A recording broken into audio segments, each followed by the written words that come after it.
My name is Puggle Wall Street and welcome to this rant where I tell you shouldn't be playing any merc from the free rotation. Now I'm not saying don't play those mercs and have fun with them, I'm saying don't play them in competitive, right? Where people expect a certain level of skill with specific mercs that apparently most people that play free rotation mercs aren't obviously going to have. Now I'm not saying that nobody should play free rotation mercs in competitive. There are situations where yes, it is possible to play them and you can actually win games. I'm going to be talking about the situations where specific classes of mercs are not going to work. So we're going to go through all of the merc classes and I'm going to explain my thoughts on why you shouldn't play them or why you should play them, but be aware that you may have to switch. We're going to go with the classic, recons. This is snipers or phantom, stuff like that, right? These guys are a very tricky situation. Even if you're very proficient with them, people instantly tell you to switch.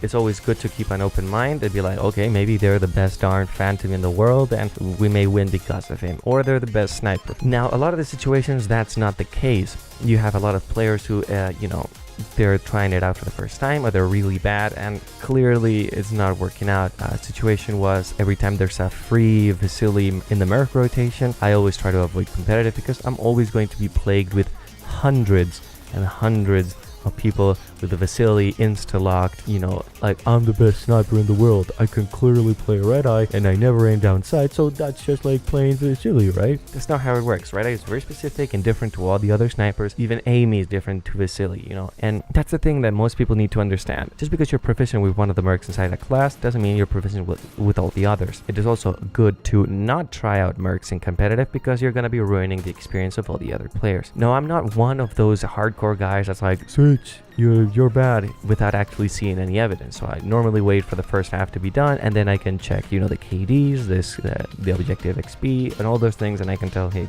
dude, you're not doing anything, switch. I'm also going to be telling some experiences from actual players that I've met throughout the competitive scene and we're going to be talking about them. For the snipers, we've got a guy named F1013, I think it's his name, I don't remember. I played with him recently and I remember playing against him and he was the worst sniper. And again, this was a Vasily free rotation and this guy insta-locked Vasily, so the rest of the team had to switch.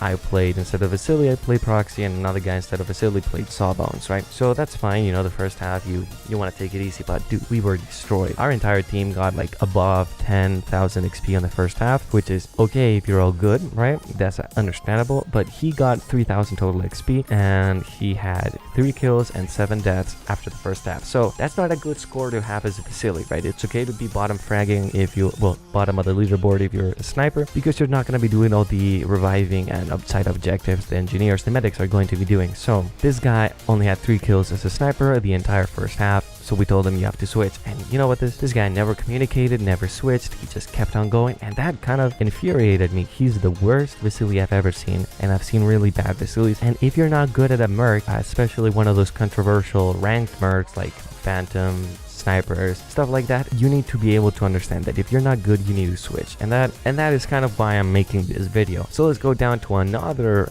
set of mercs, and these are going to be the engineers. Now the engineers are a much safer bet, right? Everybody needs an engineer in their team, maybe 1 or 2 or more, depending on the strat and team composition you're going for. Now, it is important to understand that engineers require a lot of discipline. You can't go out and try to get kills. I saw also another player, I don't remember his name, but he was playing as Fletcher. I don't think he understood maybe that Fletcher is supposed to be an engineer and not an assault or a fire support guy, because all he was doing is rushing the other team, our team, and try to go for kills, and obviously he got destroyed. He finished the entire match with only 6,000 XP total. So you gotta understand that if you're playing engineer, you're gonna be going for the objectives and you can't try to get sidetracked, you can't go for kills. You have to be primarily focused on the objective because you're an engineer and you're the guy that repairs the fastest. Now again, as I said, this is the safest bet, one of the safest bets to go when in free rotation, because you probably have the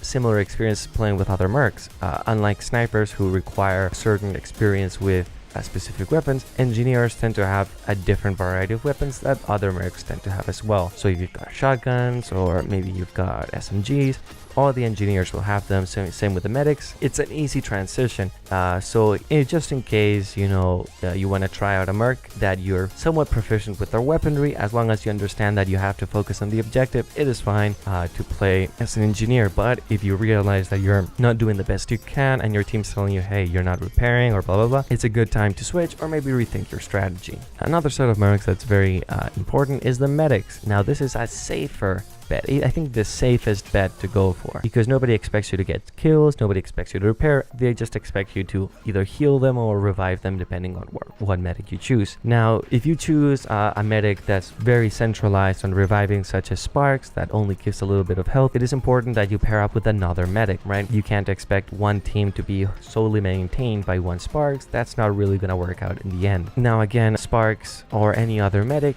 it's the safest bet because nobody's gonna tell you to switch from medic, right? They're just gonna tell you to do your job if you're not doing it properly. Now it's important again to focus that you're not going to go for kills. You can't use your reviver gun for kills. You're there to revive, and that's how you get your XP, and you're gonna end up with like the most negative KD of all time, but you're gonna be doing your job, and mostly you'll end up top of the leaderboard, and that's gonna be good. Now again, there is a situation where you shouldn't play the medic. It's if you're using the medics purely in a selfish manner of getting yourself alive and killing other people, forgetting about your team. Now if you're gonna play like that, dropping health packs only for yourself, barely ever helping your team, never reviving, it's a good time to rethink your strategy and maybe switch to a different merc. Now you've got the fire support mercs. These guys are the guys that drop ammo, Skyhammer, everybody has Skyhammer, RD, Kira, stuff like that. These guys, and Stoker, all of these guys are very easy to play in the free rotation, and I'm not saying that they lack skill. I'm saying that it is going to be an easier time on your team if you play, oh, I'll go Kira,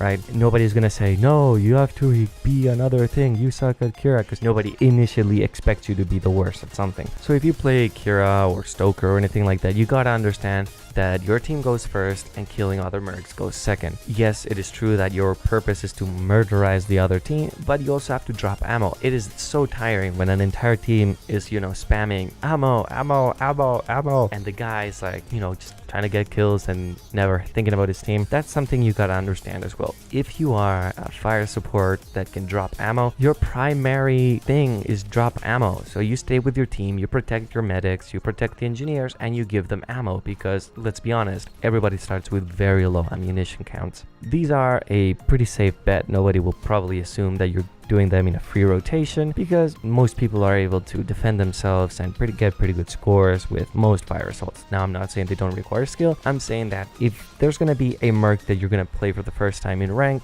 probably you should go with either fire support or medics. Now let's go down to the assault mercs. These are the guys that don't do anything for your team. I mean, drops or ammo or anything like that, and all they do is get kills. These guys are a very niche market, just like the snipers, because you are not going to aid your team in a very direct manner. You're gonna indirectly aid your team by killing all the other mercs. So if you're gonna be killing mercs, you need to be very good at what you're doing. So a lot of people expect, oh, if I play Rhino, I'll obviously get 3,000 kills, blah blah blah. Not really. If you play Rhino or Thunder, you need to be very good at what you do. These guys are very ability based. Fragger's ability based, Thunder's ability based, Rhino's ability based, Nader is heavily ability based. All these guys, you need to be good with their ability. So I would probably not focus 100% on playing these guys in competitive for the first time if you're trying them out in free rotation, because you're gonna end up killing your team most of the times, and that goes for all the Nader free merc rotations that just destroy your own team. It's just stop. Just